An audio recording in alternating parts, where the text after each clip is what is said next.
أكبر الله أكبر أشهد أن لا إله إلا الله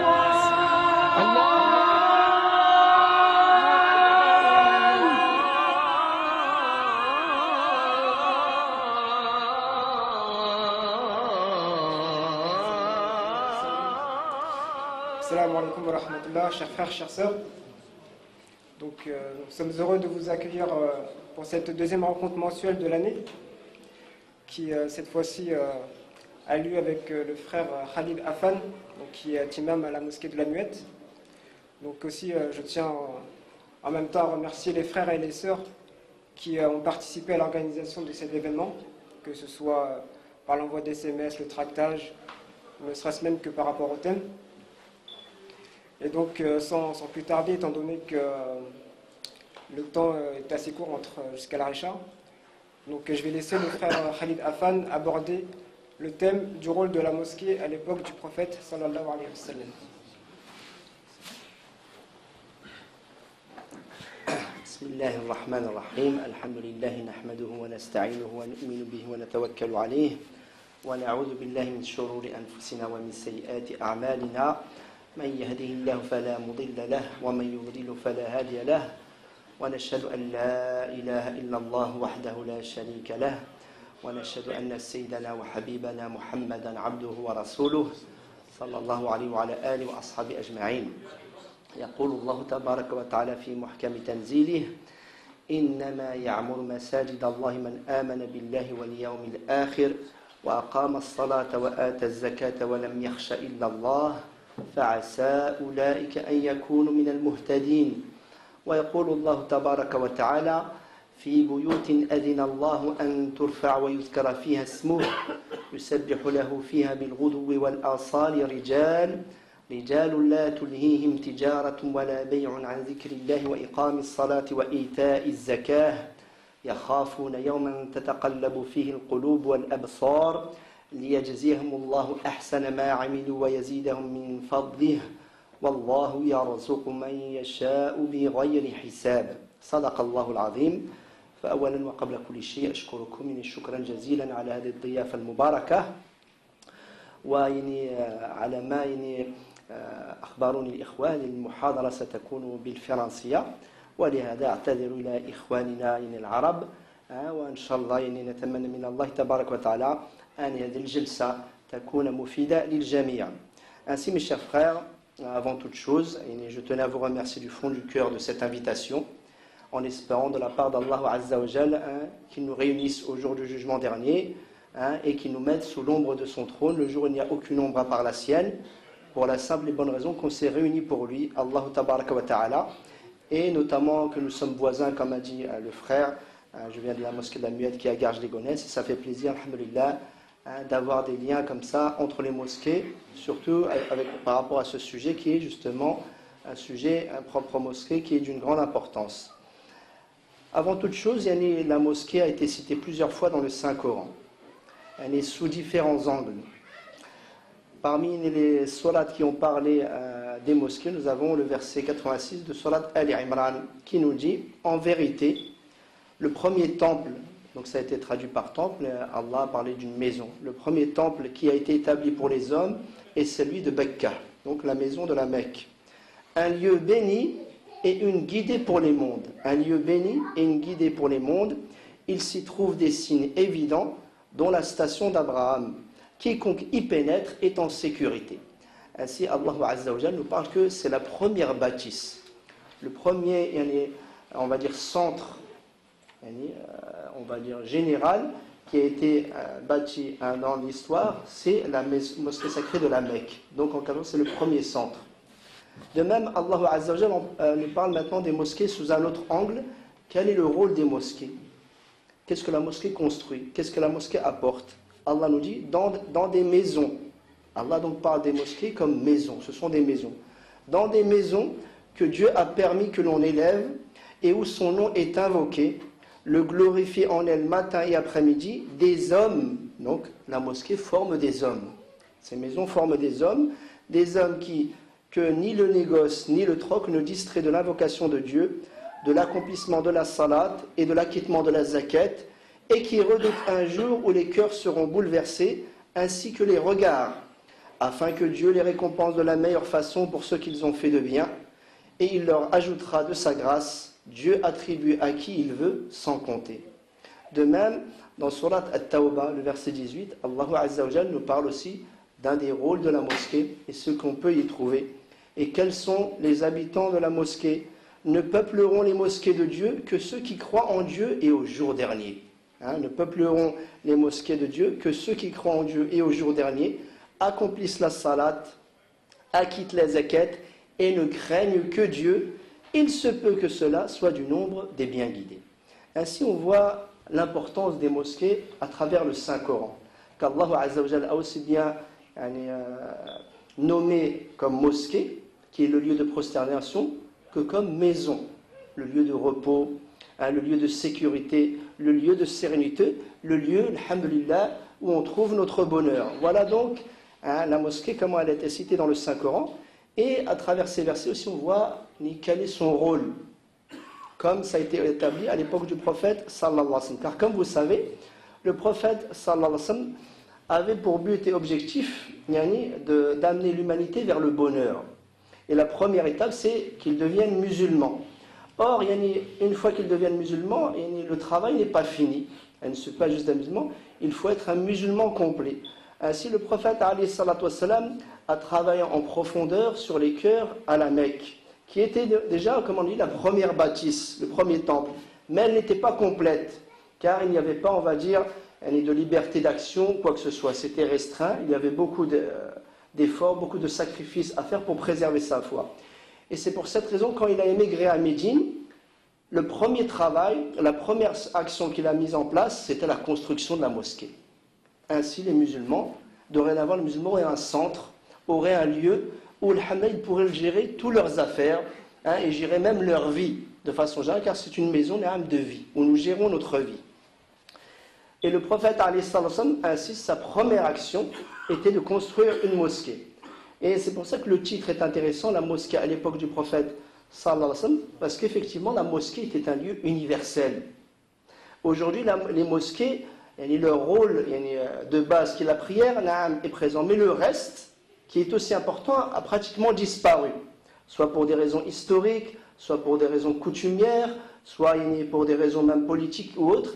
Et la mosquée a restreint son rôle à un lieu de prière, voire au plus un lieu d'enseignement. Mais en fait, la mosquée a un rôle bien plus grand que cela. La mosquée est vraiment là pour changer le monde. Et pour changer le monde, il faut déjà changer soi-même. Et pour changer le monde, comme on dit, il faut donc une personnalité musulmane complète. Et c'est là où la mosquée a son importance. Car qu'est-ce qu'on entend par une personnalité musulmane complète?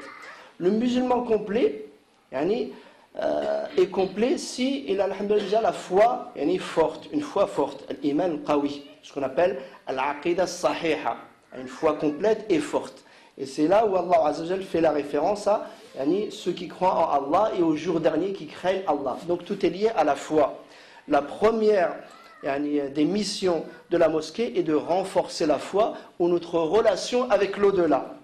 Et tout doit être mis en place pour que les fidèles profitent au maximum de cette relation avec l'au-delà. Mais pas seulement. Donc ça c'est le côté, on va dire, spirituel, le côté peut-être même on pourrait dire théorique, la foi, traverser notre conviction, travailler notre conviction, notre vision des choses, on pourrait même dire notre philosophie. Ça, c'est un des premiers rôles de la mosquée. Changer notre façon de voir les choses. Et c'est ce sur quoi le prophète, alayhi sallam, bien sûr, travaillait la majorité de son temps. Il a renforcé la foi en l'au-delà, soulagé les maux de l'humanité à travers la foi. Puis bien sûr, ce sur quoi je précisais, et ce qui est resté aussi, une adoration, alhamdoulilah, complète aussi. Une adoration comme il se doit. Adorer Allah Azza wa Jal comme il se doit. Même si ça a l'air évident, pourtant il se peut, on prie ensemble depuis des années, mais que des gens restent au même niveau pendant 10 ans de salat et 20 ans de salat dans leur ibadah, dans leur adoration, qui n'est pas juste la salat. Mais hélas, on voit qu'à cause peut-être du manquement dans la méthodologie, ou même dans les efforts que l'on doit fournir dans les mosquées, on voit que certains fidèles restent au même niveau. soit on a une minorité qui vont évoluer dans l'adoration, soit on a une majorité qui va rester au même niveau. Et ça aussi, c'est un tort. Et le prophète alayhi salam ne voulait pas ça. À chaque fois, il motivait et il poussait à apprendre et à comprendre. Et au minimum, c'était d'avoir une salade complète. Et on va voir des fois que des gens prient pendant des années ne savent même pas un minimum de leur salade. Donc, comme on a dit, le musulman complet, la personnalité du musulman est le seul qui peut changer les choses à travers donc une foi complète, une adoration, alhamdoulilah, acceptée, et bien sûr, et ça compte aussi comme une adoration, le bon comportement. D'accord ? Le bon comportement. Donc on a le rôle de la mosquée est de renforcer notre conviction, d'améliorer notre adoration et de transformer notre comportement et notre attitude. Et hélas, la mosquée aujourd'hui, vu qu'elle s'est concentrée que sur le côté, on va dire presque apparentiel de l'adoration, on a oublié le côté du comportement. Comment est le comportement des musulmans? Et pour avoir un simple on va dire, impression ou un aperçu, on voit la façon dont les musulmans stationnent le jour de Jumu'ah, etc. Et ça, c'est l'exemple flagrant du comportement des musulmans qui est contraire, tout à fait contraire au comportement des musulmans à l'époque du prophète, sur lequel le prophète insistait beaucoup. Presque on pourrait dire que c'était la base sur laquelle le prophète distinguait le bon du mauvais musulman. Alors que nous aujourd'hui, on distingue ça par rapport à la belle lecture du Coran, par rapport au nombre de chapitres du Coran que l'on connaît par cœur, par rapport au nombre de salats à laquelle on assiste. Mais dans le comportement, on voit des fois beaucoup de négligence, des fois même par de grands pratiquants. D'accord ? Donc je répète, la foi complète, une adoration, alhamdoulilah, qui va vers l'excellence, un meilleur comportement, et là pour améliorer notre comportement, et bien sûr dans la vie de tous les jours, soit dans la vie commerciale, le travail, ce qu'on appelle al-mu'amala as-sahiha, justement une relation sociale pure, une relation sociale, alhamdoulilah, on va dire, loin de toute rancune, de haine ou quoi que ce soit, et ça aussi on le voit. Est-ce qu'aujourd'hui même, quand on veut acheter sa voiture, on préfère l'acheter chez Jean-François ou l'acheter Farid ou la Mourad on sait très bien qu'est-ce qui se passe, la relation sociale des musulmans, dans le commerce ou autre. Et ça, excusez-moi, même si ça peut blesser certains, mais c'est un constat, c'est une réalité, et le musulman n'arrivera jamais à progresser s'il ne reconnaît pas ses torts. Et ça, on peut le voir même dans l'administration, quand on compare l'administration ici et l'administration des pays musulmans, on voit une différence entre le ciel et la terre. Et ça, c'est un des buts aussi du travail de la mosquée, dont on essaiera de voir des exemples. Et bien sûr, à la fin, quand on a amélioré notre relation avec Allah, ce qu'on appelle la conviction, la foi, on a amélioré notre ibadah, car ça va ensemble. On ne peut pas dire je suis un musulman, alhamdoulilah, alors que notre ibadah, excusez-moi, est défectueuse. Non, ça va ensemble. Une bonne relation avec Allah, la conviction, une bonne adoration, un bon comportement, d'accord ? Ce bon comportement a une influence et même a des effets sur notre vie sociale, que ce soit au travail, à l'école, etc. D'accord ? Et là, bien sûr, on a le dernier point, pour changer les mots, da'watun ala basira. Inviter les gens, alhamdulillah, avec une connaissance, avec une illumination, avec alhamdulillah, en étant inspiré de la part d'Allah Azza wa Jal. Ça va aller de soi. Presque on pourrait dire même sans parler, une fois qu'on a passé ces étapes-là, et c'était le rôle de la mosquée, de former des hommes, des musulmans complets, une personnalité complète, qui à n'importe quel endroit ou dans n'importe quelle situation aurait une influence. En quelque sorte, la mosquée donnerait donc, on va dire, des directives, nous dirigerait vers le bon chemin, ou nous mettrait en garde même sur ce qu'on ne doit pas faire ou quoi que ce soit, et le musulman n'aurait plus qu'à suivre ces directives. À la base, c'est ça. Mais quand on regarde aujourd'hui, hélas, les mosquées, on voit qu'elles ont perdu cette âme-là, cette âme des mosquées en tant que centre, même si, il faut l'avouer, en France, alhamdoulilah, ou plus particulièrement dans les pays européens, on a plus de chances que dans les pays musulmans. Pour quelle raison ? Parce que dans les pays musulmans ou les pays arabo-musulmans, c'est plus l'État qui contrôle les mosquées et qui souvent veut minimiser les rôles de mosquées pour pas justement qu'il y ait de changement. Parce qu'ils préfèrent que l'État reste dans cette situation-là pour que justement leur bien-être ne soit pas perturbé. Mais en France, alhamdoulilah, par exemple, en tout cas, ce que l'on voit autour de nous, la mosquée, alhamdoulilah, joue plus qu'un rôle de ibada. Ne focalise pas juste sur la ibada. La preuve, justement, cette rencontre que vous faites aujourd'hui, et que vous faites apparemment mensuellement, c'est une des preuves que, alhamdoulilah, les mosquées, en tout cas en France, sont en évolution. D'accord ? Mais pourtant, on a besoin encore de beaucoup de travail et de méthodologie, parce que là, on est juste dans une phase expérimentale. Parce qu'encore, quand on regarde bien, qu'est-ce qui met l'harmonie ou l'homogénéité dans une mosquée? Le prophète, alayhi salatu wassalam, comme vous savez, il a d'abord formé les hommes à Mecca. D'accord? Donc on a les fidèles qui sont déjà prêts, et réceptifs. Puis on a le maître, le guide spirituel qui est Mohammed sallallahu alayhi wa sallam, qui joue en même temps le rôle d'imam et de guide spirituel, de guide suprême, on pourrait dire ça. Donc tout est là pour vraiment que alhamdoulilah, le changement ait lieu. Dans nos mosquées, il faut qu'il y ait cette harmonie à travers trois éléments de base. Donc on a les fidèles. Aucune mosquée ne peut changer ni évoluer s'il n'y a pas de fidèles réceptifs, qui ont cette envie de changement, qui ont cette envie d'évolution, qui ont cette envie d'apprendre. Et ça dépend aussi d'un quartier à un autre, d'une ville à une autre, et d'un pays à un autre. On n'a pas les mêmes fidèles partout. Et je peux même, moi, en tant qu'imam, même si je ne vais pas prétendre avoir plus d'expérience que vous, mais on voit que chaque mosquée a une ambiance, une harmonie, une sérénité spéciale, selon justement la force des fidèles. Mais ça ne suffit pas. Les fidèles, leur mosquée, doit être gérée par ce qu'on appelle les membres de l'association, les membres du bureau, qui eux-mêmes font partie des fidèles. Et cette mosquée qui va changer le monde, il faut à tout prix que ceux qui vont diriger la mosquée, parce qu'on n'est pas encore arrivé à l'imam, mais ceux-là sont importants, donc l'harmonie entre les fidèles, entre les membres du bureau, c'est comme ça qu'on va les appeler, qui doivent avoir une vision moderne. Ça, c'est important. Ils doivent avoir vraiment une vision moderne et avoir une vision sur l'avenir. Essayer de projeter les musulmans sur l'avenir.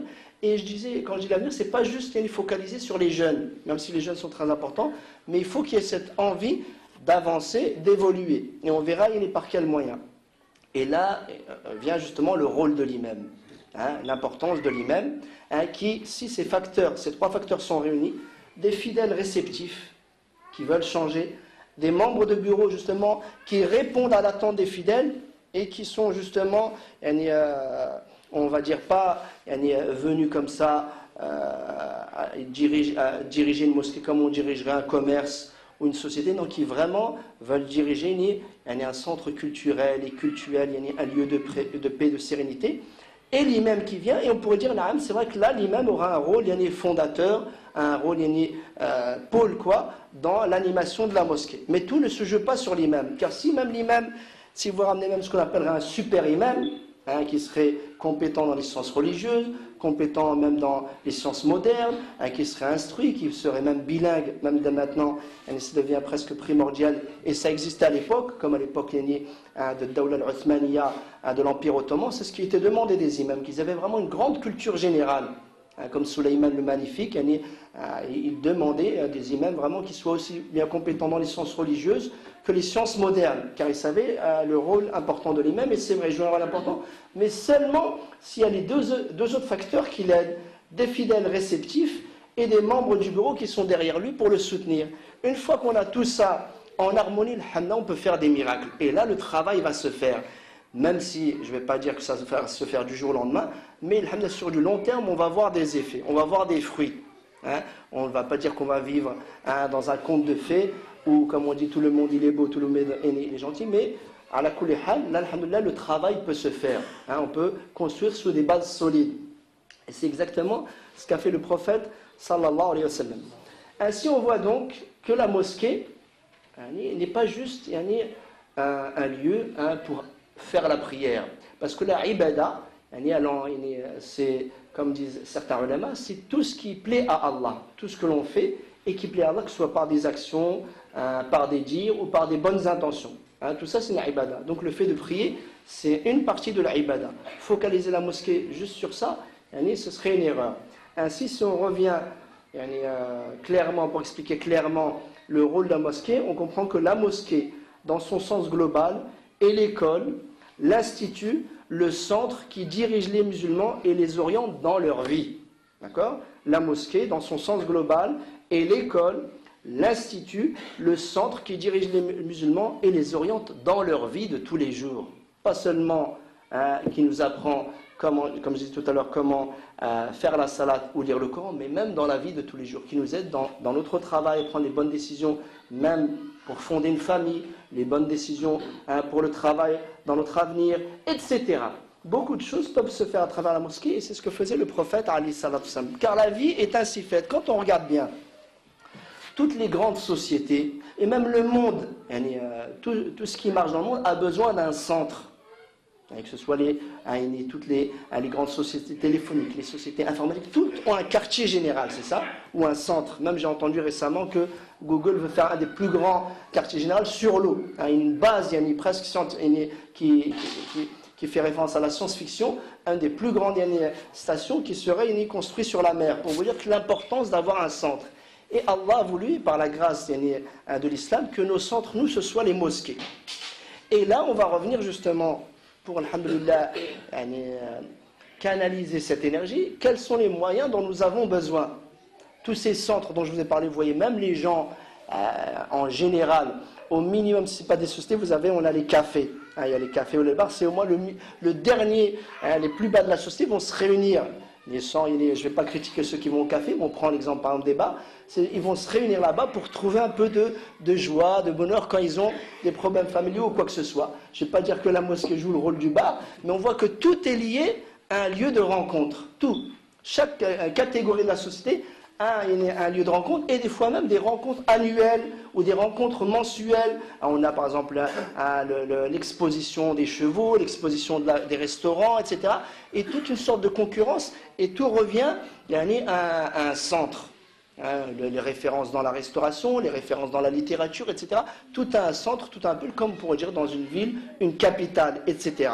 Et bien l'islam a besoin de ça. Nous avons besoin, nous, d'un centre à partir duquel on va diriger, ou gérer plus que diriger, les musulmans, ou les orienter dans leur vie. Ainsi, on comprend là, qu'est-ce qu'on comprend? Que le vrai rôle de la mosquée est d'être au service de la société.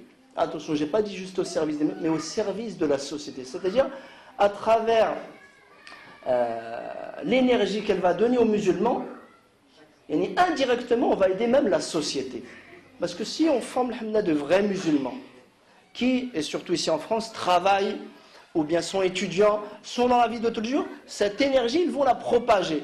Donc, on sera utile même à la société. Donc, le vrai rôle de la mosquée est d'être au service de la société.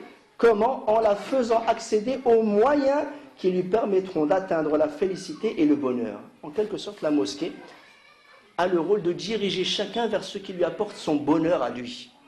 Parce que notre bonheur est différent des uns des autres à cause justement de nos différences. Allah, il l'a confirmé dans le Saint-Coran, qui nous a créés différemment. Ya ayyuhan nas, inna khalaqnakum min dhakarin wa untha wa ja'alnakum shu'uban wa qaba'ila lita'arafu. Limadha ta'araf la'annana mukhtalifin. لو لم نكن مختلفين أو لو لم نختلف لما احتجنا إلى التعارف لتعارفوا إن أكرمكم عند الله أتقاكم.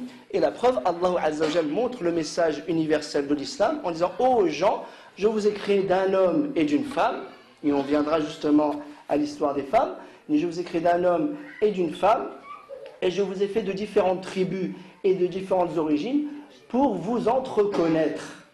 D'accord? Pour vous entreconnaître. Et ça, c'est un des rôles, une pôle de la mosquée. Apprendre à se connaître. Alhamdulillah, canaliser cette énergie pour la propager. Ainsi donc, la mosquée va nous faire accéder aux moyens qui lui permettront d'atteindre la félicité et le bonheur, car chacun a un bonheur relatif. Ce qui t'apporte le bonheur à toi n'est pas mon bonheur à moi, comme la différence de goût et de couleur. D'accord? Par exemple aussi, donner aux jeunes l'amour du savoir et du travail. On voit même la société aujourd'hui se plaint de ça. Il n'y a plus de rigueur, plus même de droiture, que ce soit à l'école ou au travail. C'est vrai que comme disaient les anciens, à l'époque quand ils avaient le bac, c'est un diplôme de ministre. Regardez aujourd'hui le bac, qu'est-ce qu'il vaut? Des fois même, excusez-moi, je ne vais pas critiquer les étudiants, mais des fois tu en vas avec bac plus 8, mais excusez-moi, il est moins intelligent que mon petit frère. Je ne sais pas, tu as l'impression qu'ils vont à l'école, mais ils apprennent tout sauf à être intelligents et à gérer leur vie. Et un des rôles de la mosquée, c'est aussi de donner aux jeunes l'amour du savoir, pas leur donner le savoir, mais l'amour du savoir et du travail.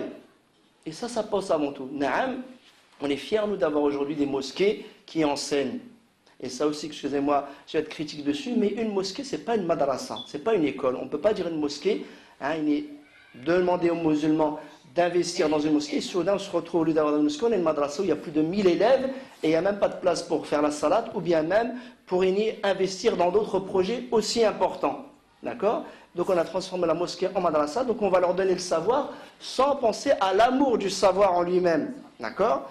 Et on voit qu'à l'époque du prophète, ce n'était pas aussi énorme en quantité, mais la qualité y était. Et on verra quels ont été les moyens que le prophète a utilisés. Mais parmi ces buts-là, donner aux jeunes l'amour du savoir et du travail. Pas seulement du savoir en essayant d'aller le plus loin possible dans ses études, mais même le travail le plus basique ou le plus modeste travail qu'il le fasse avec amour et conviction.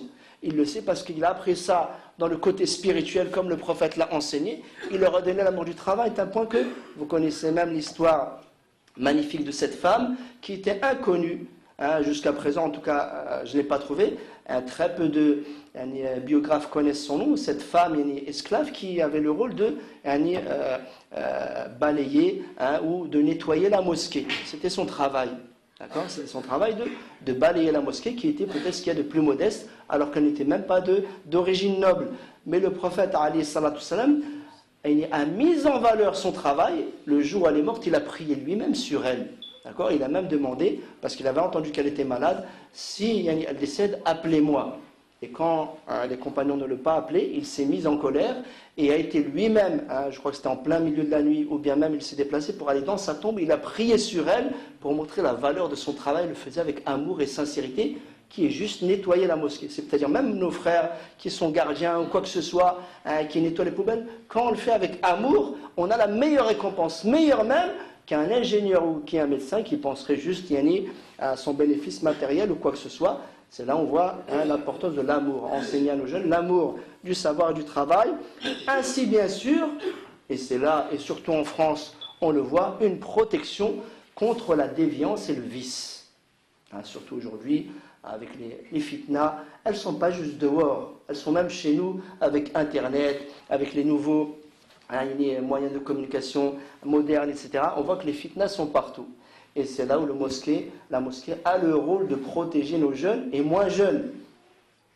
Et si on a tant de déviance, même si ça reste relatif, il faut bien comprendre que en fait, ce n'est pas dû au signe de la fin des temps, mais c'est dû parce qu'on a un manque de méthodologie. Par exemple, le manque de discussion, d'ouverture d'esprit. Là, alhamdoulilah, on voit déjà une certaine ouverture d'esprit, le fait que, alhamdoulilah, il se soit aussi bien ouvert aux jeunes qu'aux moins jeunes, qu'aux jeunes filles ou bien qu'aux dames, etc. Alhamdulillah, c'est une sorte d'ouverture. Mais vous voyez que souvent nos mosquées restent très on va dire, traditionnalistes, où tout est séparé, où tout reste, et on transforme la mosquée en une sorte de temple, comme ça a été traduit, mais c'est contraire à ça. La mosquée, c'est vraiment un lieu de vie. D'accord? Vous voyez, à la mosquée, par exemple, que voilà, la mosquée, on n'a pas le droit de parler, on n'a pas le droit de discuter, on n'a pas le droit d'élever la voix, on n'a pas le droit de rigoler, on rentre, on se tait, et excusez-moi, ça c'est la culture chrétienne, ou le temple, ou même peut-être la culture juive, où c'est un temple où on se doit de silence, faire vœu de silence. C'est contraire à la mosquée. La mosquée, c'est un lieu de vie où tu t'épanouis, bien sûr dans les limites de la pudeur et du bon comportement, ou des bonnes manières, etc., où alhamdoulilah, tu t'épanouis. La preuve, le prophète, ça c'est un hadith authentique, après salat subh, et c'est pas n'importe quelle salat, après salat subh, les sahaba, et ça c'est dans l'authentique du Bukhari, les sahaba, ils rigolaient. C'est pas ils rigolaient en parlant de leur vie avant l'islam. Ils parlaient, voilà, vous savez, avant, voilà ce que j'ai fait. Par exemple, j'étais un bandit, voilà ce qu'ils parlaient ça, et ça les faisait rire. Le prophète était avec eux et il leur souriait. Elle ne disait pas, astaghfirullah, c'est après salat subh, c'est le moment du zikr, c'est la sa'a qu'on appelle l'heure bénie où on doit se diriger vers Allah. Non, ils savaient que les musulmans ont besoin de décompresser. Et c'est ça qui nous rend un peu, nous, compressés, sous dépression. Tout va mal parce qu'on n'a pas compris que la mosquée est là pour nous libérer, au contraire. Et on a besoin de discuter, d'exprimer ce qu'on a. Et comme disait l'histoire de et combattre le vice, hein, etc., on n'y arriverait jamais si on parle pas et on n'exprime pas la réalité des choses. Je ne vais pas dire comme ça en public, mais il faut le travailler ça sur le long terme pour changer un peu de vision, parce qu'il y a del haya al-barid la yanfa'. Cette fausse pudeur, alors que le fitna, sha'ala, c'est incandescent chez nous, dans nos familles, etc., et on joue ici les pieux comme si tout va bien, c'est une erreur. Et la preuve, comment le prophète a remédié à ça, c'est qu'il y avait déjà une grande ouverture d'esprit dans la mosquée. Comme ce jeune qui est venu, et il a dit comme ça, sans aucune pudeur, ô messager d'Allah, donne-moi la permission de coucher avec toutes les filles que je veux, comme ça devant tout le monde. Vous imaginez un jeune, il vient dire, imam, tu peux me donner une carte ou bien, je ne sais pas comment, pour un abonnement illimité où je peux coucher avec qui je veux. Et ça, vous me direz, oh la rigueur, aujourd'hui peut-être ça passerait. Chez les Arabes de l'époque, vous voyez quand même malgré tout, zina, l'adultère, c'était quand même quelque chose d'assez grave. On ne l'acceptait pas, on pourrait même aller jusqu'au meurtre pour ça. Mais l'homme, ce jeune homme, s'est permis de le dire comme ça clairement devant les plus grands sahaba. Pour quelle raison? Avant même de développer ce hadith, on voit que c'est parce qu'il y avait une ouverture d'esprit. Le prophète permettait à n'importe qui de discuter et d'évoquer n'importe quel sujet, même ce qui nous paraîtrait aujourd'hui tabou. Quand Allah Azza wa Jalla parle de la relation intime dans le Coran, il en parle clairement.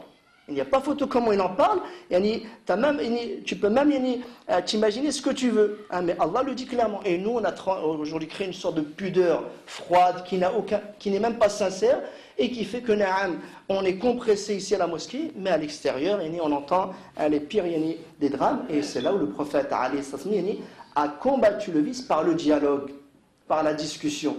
Comme on voit aujourd'hui, à travers même le système éducatif et tout, ils ont comme priorité justement l'éducation sexuelle. Pour quelle raison? Mais par rapport à la théorie du genre, ils veulent éliminer même la notion d'homme et de femme. D'accord? Et nous, on échange, et qu'est-ce qu'on fait? Rien du tout. Un enfant, il faut craindre Allah, attention, Jahannam, etc. Mais ça ne marchera pas. Parce que comme j'ai dit, il y a déjà un manque dans le côté spirituel, mais le prophète ne se contentait pas juste d'augmenter la foi. Non, il parlait de tous les sujets, notamment ça. Si cet homme, comme aujourd'hui, aurait dit, ouais, ô messager d'Allah, permets-moi de coucher avec toutes les femmes, nous, aujourd'hui, c'est-à-dire notre réponse par rapport à notre culture, on dit, ouais, c'est haram, tu vas aller en enfer si tu penses à ça, il ne faut même pas y penser. Alors que la réalité est tout autre. L'homme, dans sa nature, pensera toujours à ça. Et même quand il est marié, il sera sujet à la tentation. Mais le prophète a voulu le faire réfléchir. C'est un jeune, il est à la recherche, il a besoin de comprendre, et le prophète a compris qu'il a, en tant que jeune, il est très, on va dire, attiré par cette tentation-là, mais il a besoin un peu de cours de moralité et de comprendre pourquoi il est le danger de ce vice, de ce péché, par la discussion, sans lui faire peur ni quoi que ce soit. Il lui a dit tout simplement, est-ce que tu aimerais qu'on le fasse avec ta mère? Regardez, subhanallah, par une chose claire, propre, il n'y a pas de vulgarité et tout, mais là il va le faire réfléchir. C'est-à-dire quand tu vas faire ce péché, même si c'est la tentation charnelle qui t'attire, mais il faut que l'âme ait le dessus. Est-ce que tu pourrais le faire avec ta mère? Et là, le jeune commence à prendre conscience. Après, il lui a dit ta tante, ta sœur, ou bien, je ne sais pas, peut-être ta fille, etc. Et là, qu'est-ce qu'a dit le jeune? Après ça, le prophète lui a fait dua, et Allah, préserve-le. D'accord? Préserve son sexe. Et le jeune homme a dit, après ça, ce que je détestais le plus, c'était cette tentation-là ou ce péché-là. C'est ce que je détestais le plus, par la discussion. En fait, ça veut dire par là que c'est accessible à tous. Ce n'est pas une force spéciale au prophète qui est même le meilleur dans l'éducation et l'enseignement, mais il nous a montré la méthode. D'accord? Et à la base, la mosquée doit mettre en évidence, et surtout là, on est en danger, ces sujets tabous, ou bien y aller progressivement, que ce soit par des cercles spéciaux pour les jeunes hommes, ou bien pour les jeunes filles, car excusez-moi, on voit qu'on a beau vivre dans cette pudeur froide, le jour où on se marie, on s'aperçoit qu'on n'est même pas protégé, ça peut être plus dramatique. D'accord? Et c'est le prophète, c'est pour ça que parmi les rôles, comme je disais, notamment dans la formation des jeunes, pas seulement culturellement ou bien même intellectuellement autre, il y avait aussi le fait de les protéger du vice et de la déviance à travers une éducation avec des gens appropriés, comme je vous disais, et ce n'est pas juste l'imam qui va jouer ce rôle-là, on a tous un rôle à jouer, comme je disais tout à l'heure. Ainsi, le rôle de la mosquée ne se limite pas à la vision restreinte de l'adoration, mais doit être un pôle pour l'enseignement et l'éducation morale. D'accord? Doit être un pôle pour l'enseignement et l'éducation morale, spirituelle et intellectuelle. Pour quelle raison? Afin d'atteindre l'excellence. Afin d'atteindre l'excellence. Ainsi, le prophète, à travers sa mosquée, donnait, on va dire, chacun de nous a une sorte d'énergie en lui, enfouie en lui. Et tous ces centres que l'on a autour de nous, comme je disais, que ce soit les centres sportifs, les centres même cultuels et autres, viennent pour canaliser cette énergie, mais avec un manque d'éthique. L'islam joue le même rôle, mais avec une éthique et une moralité, et avec un but suprême, comme je disais, d'atteindre l'excellence, d'atteindre notre Seigneur. Et le prophète comprenait ça, et dirigeait chacun de ses fidèles vers ce qui est le plus bénéfique. Nous, aujourd'hui, on veut transformer tout le monde en huffaz, on veut transformer tout le monde en ulama, on veut transformer tout le monde en spécialiste de la langue arabe. On oublie que, même si on en a besoin, tout le monde ne peut pas y accéder, et ce n'est pas le but en lui-même. D'ailleurs, le prophète se contentait de certains sahaba qui apprenaient que quelques sourates, ou même qui se contactaient du minimum dans les piliers de l'islam, et le prophète était satisfait parce qu'il savait que c'était leur potentiel et leur force. Elle était dans ce domaine-là, et donc il fallait qu'ils mettent toute leur énergie dans ce domaine-là. Nous, hélas, on n'a pas ce genre ni de conseil, ou on va dire d'orientation. On essaie d'orienter tout le monde vers le même chemin. On a une seule vision du bonheur, une seule vision de la réussite, et nos mosquées, c'est juste du copier-coller. Et on voit même dans nos façons la formation des imams en eux-mêmes. À la base, qui se charge de former les imams? C'est la mosquée elle-même. Souvent, on voit des grands projets de mosquées qui ont le côté matériel, et à la fin du projet, c'est parce qu'ils n'ont pas d'imam. Donc c'est un projet qui a duré 5 ans. Ils ont pensé à tout, sauf à la fin, ils disent tiens, ça y est, on a fini la mosquée, mais il nous manque l'imam. Et ça, c'est dramatique. Alors que c'était la première chose à laquelle il fallait penser. Je ne vais pas dire qu'est-ce que c'est l'imam idéal, ce ne serait pas l'imam trop jeune qui a grandi dans le hip-hop, ni même l'imam trop vieux qui ne connaît rien à la mentalité des jeunes. Il faudrait l'imam juste milieu, mais ce qui est le plus important, c'est un imam qui connaît son quartier, qui connaît sa ville. Ce n'est pas quelqu'un d'étranger, et nous on n'a que de l'import-export. Pourquoi? Parce que nos références, il faut qu'il lise super bien le Coran, il faut qu'il ait un haut niveau dans le fiqh, mais même personnellement en tant qu'imam, je vous dis la vérité, plus de 10 ans d'imam, il y a 80, et on va dire, les questions sur le fiqh, c'était que 10%. 80%, les 90%, c'est des problèmes sociaux. J'aurais mieux fait de faire un cursus en sociologie ou même en psychologie plutôt qu'un cursus même dans les sciences religieuses. Parce que alhamdoulilah, aujourd'hui, Allah a voulu que cette religion elle est facile. Al-halal bayin ou al-haram bayin. Vraiment, elle est facile, elle est accessible, et même avec les moyens modernes d'aujourd'hui, on peut tout apprendre facilement. Et c'est rare qu'on va vraiment aller voir l'imam, sauf dans un état de confusion ou quoi que ce soit, mais on a besoin d'autre chose. Et ce qui nous fait tort aussi, c'est comme la majorité des fidèles. En tout cas, l'ancienne génération vient du bled, donc ils ont l'esprit du bled. Comment ça se passait au bled? Au bled, voilà les imams, comment ils parlaient, voilà les fidèles comme ils étaient, donc on veut faire du copier-coller ici, et ça ne marchera jamais. Vous comprenez? Même si tu me ramènes l'imam le plus compétent du bled, jamais il pourra s'adapter à l'esprit des jeunes d'ici. Ils ont besoin vraiment de quelqu'un qui soit d'ici, qui les comprenne, et qui ait une sorte on va dire, de relation forte et sincère entre eux. Et c'est comme ça qu'Allah a choisi les prophètes. À chaque prophète, il l'envoyait de son peuple, de la ville, quelqu'un de cultivé, de civilisé. Parce qu'on voit hélas des fois aujourd'hui des imams qui, je ne vais pas dire que le tort n'est que sur eux, mais inconsciemment, même s'ils croient qu'ils sont dans le vrai, éloignent plus qu'ils ne rapprochent. Et nous, on a besoin vraiment de gens qui rapprochent. Et le saint prophète, c'est là où je veux dire le travail de la mosquée, s'est orienté exclusivement sur la construction et l'établissement de la mosquée avant toute autre chose. Ce qui nous fait tort aussi, et on a une forte motivation, on a de grandes résolutions, mais on essaie de tout faire en même temps. On n'essaie pas de faire ça étape par étape. Et c'est ce qui se passe pour les musulmans de France. Au lieu d'ailleurs d'abord de commencer par les mosquées, de finir leurs mosquées, et de mettre toutes les activités que l'on peut au maximum. Maintenant, on essaie de faire la mosquée. En même temps, on essaie de faire des madrasas privées, des écoles privées. Après, je ne sais pas quoi, peut-être des clubs sportifs. On essaie de tout faire en même temps. On aide nos frères palestiniens, on aide les frères en Afrique. On essaie de tout faire. Et vous déjà, rien que le projet pour construire une mosquée, presque ça ruine les musulmans. Et en plus, on leur ajoute, il faut financer pour les écoles, etc. Et à la fin, on ne fait rien du tout comme il se doit. Vous savez, nos mosquées, je ne veux pas dire votre mosquée à titre d'exemple que ce soit.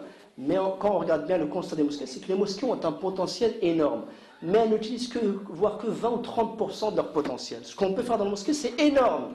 On pourrait faire dans la mosquée si on s'organise bien, on gère bien ça avec les éléments que l'on a. Combien de jeunes on a qui ont des hauts niveaux d'études, combien de pères, même de familles qui, alhamdoulilah, ont une grande expérience de la famille ou bien de femmes, etc. Si ce potentiel, on le canalisait, on l'utilisait comme ça, alhamdoulilah, on aurait tout ce qu'on veut dans les mosquées. Mais comme notre énergie, on va dire, est displatchée, comme disent certains, ou est dispersée, ça fait qu'on n'arrive à rien du tout. On fait un minimum de chaque chose. Chaque chose, on n'en prend que 20 ou 30%, et à la fin, on n'arrive à aucun résultat concret. Et ça, c'est une erreur. Wallah, on a fait soit parce qu'on a fait un mauvais diagnostic, et on a pensé que voilà, on a nos 30 ans qui sont passés, soit il y a eu des égarements, il y a eu des erreurs, etc. Nous, on veut tout refaire, mais on a fait un mauvais diagnostic, donc c'est normal qu'après, la prescription sera fausse. Et à mon avis, c'est ce qui s'est passé. On a fait un mauvais diagnostic, donc c'est normal que la prescription sera une erreur, et on va gaspiller notre énergie. Le prophète, non, a compris que tout allait se jouer sur la mosquée, toute l'énergie, tout le potentiel doit être dans la mosquée et utilisé comme il se doit. Et il faut bien comprendre que seulement grâce à la mosquée, nous accéderons à une société musulmane attachée à ses valeurs. Il n'y a que grâce à la mosquée qu'on aura nos valeurs. Je vais vous dire l'exemple même, je ne vais pas critiquer les écoles privées, mais c'est surprenant pour quelle raison? Parce qu'en fait, la mosquée, comme je ne sais pas si c'était le cas tout à l'heure, j'ai vu des jeunes ensemble qui faisaient leurs devoirs, mais ça c'est merveilleux. C'est exactement ce que la mosquée demande. Si rien que pour l'école, d'accord, on faisait des cours parascolaires et on se donnait de la mosquée pour ça, alhamdoulilah, on ferait des miracles. Nos enfants deviendraient des pôles ou des lumières pour la guider dans les écoles même publiques. Et ça n'aurait aucune influence ce qu'on leur donne comme conviction ou ce qu'on leur donne même comme éducation. Parce que la mosquée compléterait ce travail-là. Parce qu'il faut bien comprendre que l'éducation est universelle. Sectariser l'enseignement, rien qu'entre nous en pensant que comme ça on va se protéger, c'est une erreur. Moi, en tout cas, personnellement, je pense que c'est une erreur. Pourquoi? Parce qu'on a nos mosquées, mais on n'a pas utilisé à fond le potentiel qu'on a ici. On n'a pas utilisé tous les jeunes qu'on a, les motiver, les forcer à enseigner aux autres, aider les autres, et leur donner l'amour même de ce savoir, parce qu'ils ont souffert pour y arriver, donc ils savent comment enseigner. Mais si on leur donne déjà du tout fait, cet enfant, tu dois le mettre dans les écoles privées, tout est fait. Il n'aura pas à souffrir, pas à sacrifier, encadré. Le jour où il va se retrouver vraiment dans la vraie vie, et il va voir que ce n'était pas du tout comme l'école privée l'été, où il était qu'entre musulmans, salam alaikum, il va s'apercevoir que c'est un autre monde, là, sa voix va être en danger. Alors que si, dès le début, il était habitué à ça, mais la mosquée complétait ce travail-là, il n'aurait rien à craindre. Et ça, je l'ai dit souvent dans une de mes khutbahs, pour ceux qui assistent, mais je l'ai vu même dans l'école de mon quartier, où il y a une fois, et c'est encore qu'à l'école primaire, et c'est mon fils qui me raconte ça, c'était en CE1, où la maîtresse a voulu, une fois comme ça en classe, leur dit voilà aujourd'hui, on va faire un cours d'histoire, je vais vous enseigner l'origine de l'homme, d'accord? Et voilà, et mon fils me dit que c'était une des professeurs, des maîtresses les plus sévères dans l'école. Tout le monde a peur d'elle, et même mon fils, quand il l'a eu comme maîtresse, il était dégoûté. Enfin, la coulée, donc elle leur dit voilà, première chose, sachez que l'homme descend du singe. D'accord? Je vais vous dire que l'homme descend du singe. Et soudain, donc c'est des gamins qui ont 6-7 ans, il y a un gamin parmi eux qui va même pas au cours de Coran, parce que nous on a un peu, les écoles elles sont comme vous savez, surchargées partout, et c'est là où je voulais en venir à l'histoire de la famille, mais peut-être ça c'est un autre sujet. Enfin, c'est un enfant qui a été élevé que chez ses parents de façon modeste. Cet enfant, il a le courage de dire à la maîtresse, non madame, c'est pas vrai. D'accord, il lui dit comme ça. Après la dame, elle dit, ouais, c'est la maîtresse qui est dure, mais il lui a dit, non madame, c'est pas vrai. Après il dit, ah bon, il dit, non, c'est Allah qui nous a créés. Voilà, il lui dit ça. Et vous savez, mon fils dit à la maîtresse, bon, alors c'est pas grave, on va changer de chapitre, ça va même parler de ça. Comme ça, vous voyez. Alors pourquoi nous on va dramatiser, on va rentrer dans la psychose, nos enfants ils sont... Alors que non, ça c'est juste le minimum qui a été fait à la maison, et regardez l'énergie qu'a cet enfant, parce qu'il y a l'histoire de fitra. Allah nous protège naturellement. On a des sources, des antivirus, des anticorps naturels, même psychologiques et autres. Et tous les effets négatifs que l'on a aujourd'hui, je ne pense pas que c'est seulement dû à la société, mais c'est qu'il y a eu des lacunes. Si on refait bien un bon diagnostic de ce qui s'est passé de chaque facteur, on verra que non, ce n'est pas juste lié le fait qu'il n'y avait pas d'école privée ou ceci ou cela. Et jamais par ça, on obtiendra l'excellence. Et d'ailleurs, même les grandes élites, c'est des gens qui venaient toujours d'un système ordinaire. Vous voyez, les grands génies de l'histoire, le prenez même par les fans du iPhone ou quoi que ce soit, vous voyez que Steve Jobs lui-même est sorti d'un système, il n'a pas été dans une école privée où il avait des parents intelligents, de lui-même par le combat, et c'est ce qu'on veut donner à nos jeunes ou moins jeunes, la notion de combat et de lutte. Et la mosquée est là pour leur enseigner ça. En fait, comme je disais, seulement grâce à la mosquée, nous accéderons à une société musulmane attachée à ses valeurs. Elle est là pour donner ses valeurs, et sa valeur les apprend que quand on est dans un système opposé. Et ça, c'est important. Même s'il y a des fitnas, même s'il y a des tentations, si tu armes ton enfant grâce à la mosquée avec la méthode adaptée, Hamna sera de plus en plus fort. La fitna ou la tension ne fera que le rendre encore plus fort. Et enfin, hélas, et c'est ça où je voulais en venir, la négligence du vrai rôle de la mosquée est le signe de l'état actuel de la communauté. Mais la mosquée ne reflète que l'état de la communauté. Comme la communauté à la base, elle est désordonnée, elle est mal organisée, on va dire même individualiste des fois, donc on voit la même chose dans la mosquée, même par rapport à la notion du sectarisme, du nationalisme et tout, elle reflète juste ce qui est à l'extérieur. Et hélas, on a du mal à corriger tout ça. Et la négligence du vrai rôle de la mosquée est le signe de l'état actuel de la communauté. Or, celle-ci, la communauté, ne pourra se relever et retrouver son blason que si elle œuvre afin de redonner aux mosquées son rôle global. Notre effort, c'est de redonner à la mosquée toute sa vitalité, toute son énergie, tout son potentiel. Et on est encore loin. La meilleure des mosquées qui se trouve en France ne dépasse pas, comme je disais, sans dire 30% de son potentiel. 30% de son potentiel. Et on y arrivera par une méthode de travail adaptée à la situation et aux circonstances de l'époque. C'est là où je voulais en venir. On a des moyens magnifiques, accessibles, qui ne demandent aucun moyen matériel et ou économique. Nous, on essaye de dire, voilà, on est en train de ruiner les musulmans pour des projets, alors que les résultats sont minimes. Sans parler même d'école privée, mais c'est un budget quand même. Et en échange, ça ne rapporte pas grand-chose. Alors que la mosquée, alhamdoulilah, après avoir construit, le plus dur c'est la construire, après ça, pratiquement, ça peut marcher que grâce à du fisabilillah, s'il y a du bénévolat et une bonne organisation. Et les méthodes adaptées, c'est-à-dire, alhamdoulilah, il ne faut pas faire ce que je disais, le copier-coller du bled. Quel que soit ce qui est utilisé au bled, il faut se dire peut-être que c'est pas, il y a des choses qui peuvent marcher, il y a des choses qui sont valables, mais il y a des choses qui ne marcheront jamais, même dans la méthode d'enseigner. Mais ça, c'est un autre sujet. Même notre méthode d'enseigner est à revoir. Dans cette société où tout est rapide, où tout le monde est pressé, la méthode ancienne d'enseignement qui est souvent du recopiage de l'enseignement qui est à revoir elle-même. Et même la façon elle-même d'enseigner, car comme je disais, la base, c'est donner l'amour du savoir et du travail. Ainsi, nous donnerons à la mosquée toute sa force par une méthode de travail adaptée à la situation et aux circonstances de l'époque. Et ce qu'il faut bien comprendre, ce qui est en réalité bien plus qu'une mission, mais un devoir, voire une obligation. Par rapport à nous, où chacun, nous sommes tous responsables de notre mosquée. Nous avons tous un rôle à jouer dans cette mosquée, sans semer la zizanie, ni vouloir faire un coup d'État ou une révolution. Nous avons tous un rôle à jouer. Et si chacun imitait du sien, alhamdulillah, nous ferions de miracles. Wallahu wali wa tawfiq. Allahumma taqabbal minna innaka antas sami'ul alim wa tub alayna innaka antat tawwabur rahim. واغفر وارحم وانت خير الراحمين وصلى اللهم على سيدنا محمد وعلى اله واصحابه اجمعين. Ainsi, mes chers frères, donc la conférence est terminée, mais apparemment le frère m'a mis au courant qu'il y aurait peut-être des questions-réponses. Donc je laisse, Inch'Allah, une ouverture pour les questions et j'essaierai du mieux possible de répondre, alhamdulillah, à vos exigences. Donc voilà, notre frère Khalid, pour cette magnifique conférence. Donc, Inch'Allah, s'il y a des frères ou des sœurs qui ont des questions à poser, allez-y, c'est le moment.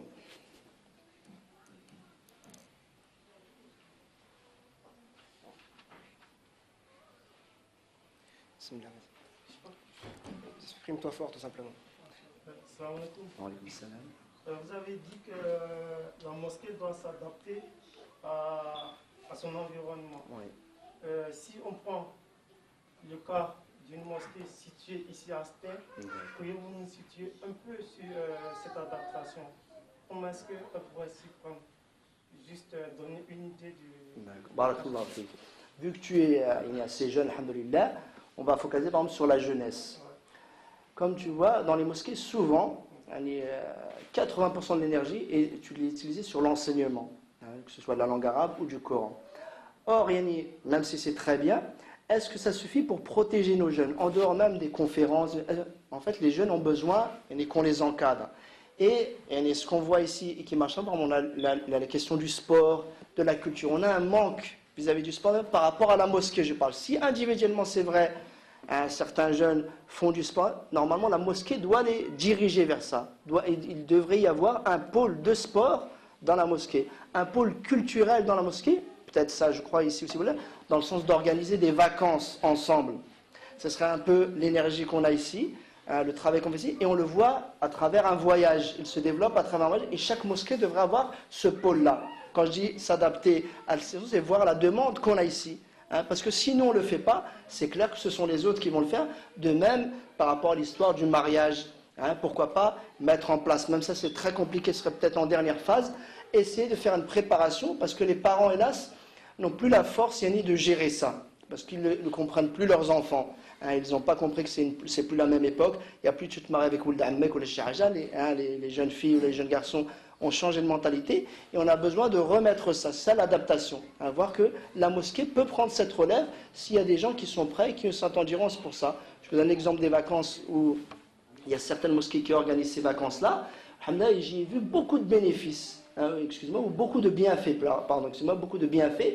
Rien que le fait que, alhamdoulilah, d'apprendre à mieux se connaître. Parce que comme je disais, un des rôles de la mosquée, c'est de se connaître, mais on n'arrivera jamais à se connaître pleinement tant qu'on n'a pas voyagé ensemble, souffert ensemble, etc., sans focaliser ça juste sur des umrah ou quoi que ce soit. C'est le genre d'adaptation dont je parle, et des activités qu'on ne trouve pas ailleurs, mais qui seraient concentrées autour de la mosquée. Une sorte de pôle qui serait sur ça.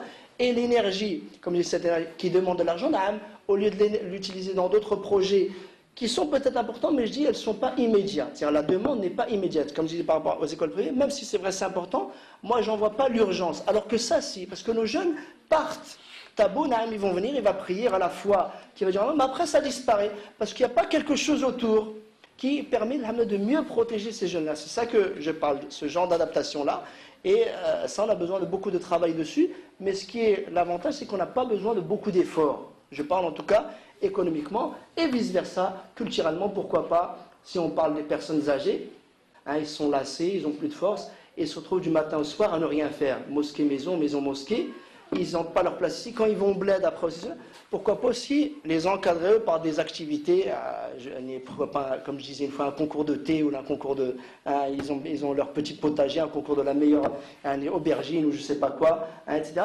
Des genres d'activités comme ça qui pourraient être faites à la mosquée. On voit, comme fait même en France, qui est fait beaucoup pour les personnes âgées ou les retraités, où ils sont encadrés à travers des activités qui ont l'air simples, mais qui peuvent apporter. Comme un frère, une fois, m'avait rencontré, il m'avait ramené du poisson, il m'a dit, voilà, c'est un poisson qu'on va pêcher dans un lac ou c'est lui avec d'autres frères, et ils font ça tous les week-ends, ils vont pêcher. Il y a beaucoup de genres d'activités qui sont accessibles, mais on n'y pense jamais, et on a besoin de le mettre en place pour au moins donner une valeur à nos personnes âgées, tu vois, par rapport à ça. C'est ce genre d'activité et d'adaptation dont je parle.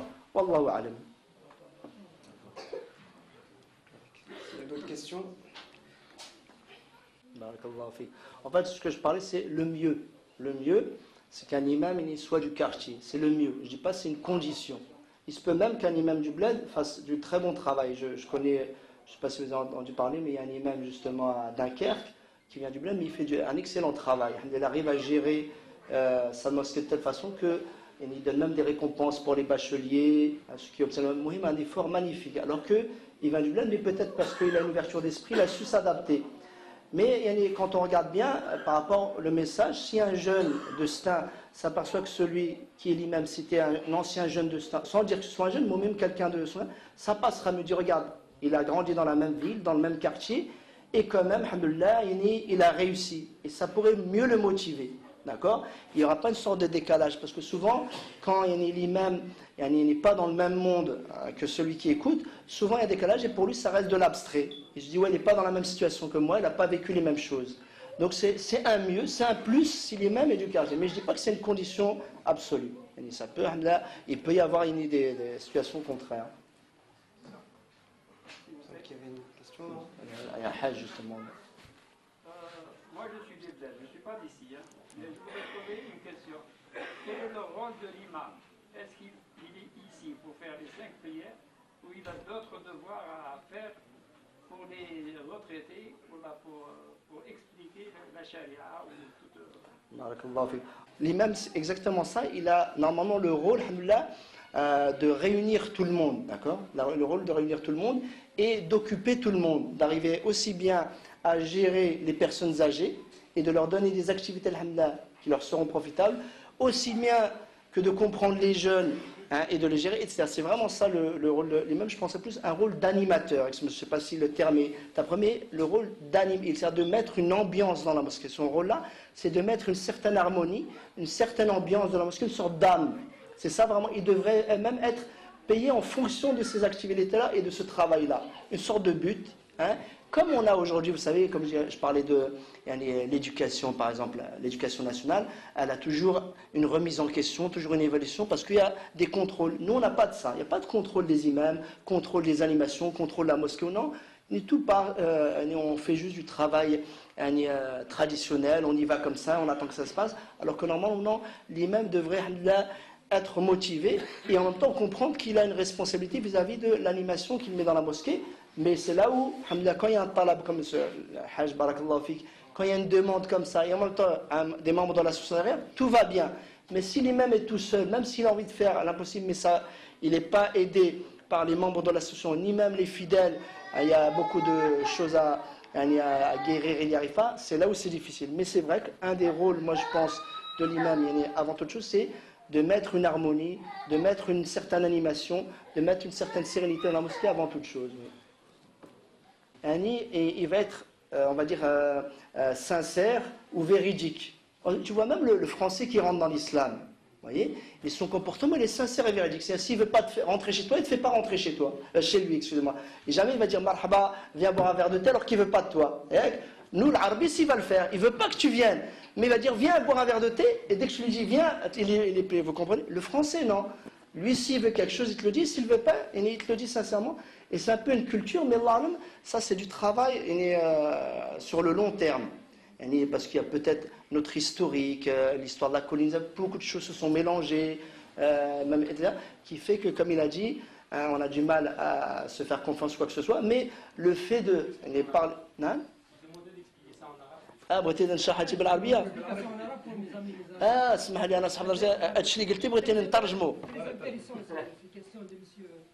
اسمح لي اسمح لي ما فهم بارك الله مره اخرى ان شاء الله لا الحاج لما قبل طرحنا مساله لماذا عندنا الثقه مع الفرنسي وما عندنا الثقه مع العربي قال لنا وهذا واقعي وليس ننكر ابن جلدتنا ولكن نرى كثرة الغش وغير ذلك ما لا نجده عند الفرنسي لأن الفرنسي عنده هذه الثقافات ثقافة الصدق وإن كان كذا عنده ثقافة الصدق في غالب الأحوال ياك فلهذا نحن نحتاج إلى التربية على هذه الثقافة أن نربي الجيل الجديد على هذه الثقافة الصدق في كل حال وإن شاء الله المعاملة ستتحسن شيئا فشيئا وأقل شيء نبدأ بالشيء ما نحتاج كما قلت وضع السيارات في أماكن لائقة وغير ذلك ثم ربما ننتهي بالمعاملة الصحيحة لأن إذا لم يكن عندنا الإيمان الصحيح لا العبادة الصحيحة لا الأخلاق الحسنة كيف تكون عندنا المعاملة الصحيحة. Donc, Inch'Allah, s'il y a peut-être une dernière petite question, parce que l'heure de la prière approche. Donc, peut-être quelqu'un d'autre, parce qu'il je crois qu'il y avait le frère, il a posé une question. Non, parce qu'il a déjà posé une question. Je voulais savoir comment on peut faire aimer la mosquée aux enfants. En fait. C'est les défis qu'il y a les enfants aujourd'hui, à part de les obliger à les apprendre, comment les faire attirer par ce genre. Donc, pour faire aimer la mosquée aux enfants, déjà il y a une chose, vous, alhamdoulilah, vous avez un projet de mosquée tout, je vous dis une chose, il faut être réaliste, il faut des belles mosquées. Embellir les mosquées, ça c'est en tout cas pour les enfants, parce qu'ils sont très attachés à ce côté-là. Pour nous c'est habituel, parce qu'on a grandi dans Sbar, Tamara, etc. Mais l'enfant, non, il a grandi, il a besoin vraiment d'un cadre où il est à l'aise, il se sent dans une ambiance confortable, etc. Moi je vous le dis dans le vécu, mes enfants, avant qu'on ait fini notre mosquée, c'était difficile de les ramener parce qu'il y avait une moquette très dure, d'accord ? Et justement, quand alhamdoulilah, on a changé la mosquée, alhamdoulilah, tout a été facile, il y avait une moquette souple, ils ont même mis une bonne moquette, presque ça devient un matelas. La première chose qu'on remarque les enfants, ils disent ouais, machallah, c'est très mou. Avant, ça faisait mal au front, ils disent maintenant, hein, et ils avaient envie de prier comme ça, tu vois. Et surtout, bien sûr, l'espace, l'histoire. Ça, je parle du côté technique, et ça veut dire que l'investissement pour la beauté de la mosquée est une hasana. Il ne faut pas aller trop dans la notion, non, il faut une mosquée basique et simple. En fait, ça, c'est l'histoire de s'adapter. Aujourd'hui, hein, on voit que nos maisons, comment elles sont, les quartiers, comment elles sont. Il faut que la mosquée, elle s'adapte. C'est pas normal d'avoir une mosquée de nomades, alors qu'on a une ville qui ressemble à New York. Et c'est un peu ça. Et après, bien sûr, l'histoire de temps en temps faire des activités spéciales pour les jeunes, dans les mosquées, pour les enfants, pour la mosquée, comme les jours de fête, ou dans des rencontres spéciales, hein, leur offrir des bonbons ou quoi que ce soit pour qu'ils aient l'amour de venir à la mosquée. Mais ça, après, c'est un autre sujet. Il y a beaucoup de choses. Mais la base, c'est ça. Il faut qu'ils aient, une sorte, ils viennent ici, ils se sentent bien, agréables, ils aient, alhamdoulilah, ils ne se sentent pas, on va dire, rentrer dans une grotte ou quoi que ce soit. Ok, voilà, Claudico. Après, là, juste la dernière question. Juste que vous reveniez sur ce que vous avez dit tout à l'heure, sur le fait que le musulman, par la beauté de sa foi, transforme la société dans laquelle il vit. Et je pense que c'est un des buts des imams, d'inculquer aux musulmans qui fréquentent sa mosquée, de faire en sorte que les musulmans, les gens qui fréquentent sa mosquée deviennent des acteurs de la société. Pas seulement des consommateurs, mais qui se sentent impliqués dans la transmission du message. Et que l'objectif de la mosquée, c'est pas seulement de faire des prières, mais c'est aussi de transformer la société. Et l'imam doit pouvoir, j'imagine, transmettre cette motivation et soulever les forces vives qu'il y a dans sa mosquée en identifiant les pouvoirs et les savoir-faire. Comment est-ce que l'imam, quel conseil donneriez-vous aux jeunes qui fréquentent les mosquées et aux imams en général pour se sentir, devenir de véritables militants de sa foi et combattre dans le chemin de Dieu avec sa propre personne et avec ses moyens? Bon, et on en revient à l'histoire de l'imam, le rôle de l'imam, mais ça demande une conférence en elle-même. C'est vrai que le rôle de base de l'imam, même si tout à l'heure j'ai dit le côté technique, c'est de mettre une animation, une certaine sérénité dans la mosquée, mais le plus dans lequel il doit focaliser, c'est le côté spirituel. Ça, il n'y a pas de doute. L'imam, avant toute chose, avant même d'avoir un rôle social ou autre, c'est le rôle de diriger les gens vers l'au-delà, avoir cette force et de diriger les gens vers l'au-delà. Et c'est pour ça que le prophète mettait le point sur certains détails qui pour nous paraissent inanodins, mais le prophète insistait dessus parce que ça avait une influence, comme l'histoire de la voix par exemple, l'intonation, la façon de parler, de s'exprimer. Nous, on n'a pas ce genre de sélection. Comme je dis, parce qu'on n'est encore qu'au début, c'est juste à titre expérimental.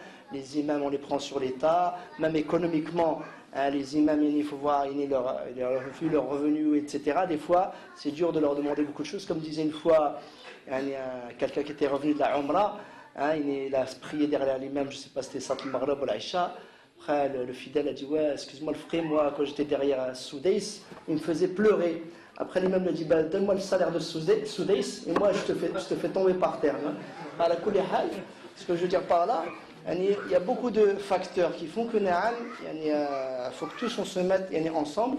Et l'histoire de la sélection, il n'y a aucune gêne de choisir un imam sur certains critères, comme tu le disais, par rapport à son éloquence, mais je disais que le comportement est une base. Il ne faut pas que l'imam, même s'il a une force d'éloquence, il soit contraire à ce qu'il dit. Ça, c'est le plus grand drame qui puisse arriver à une mosquée.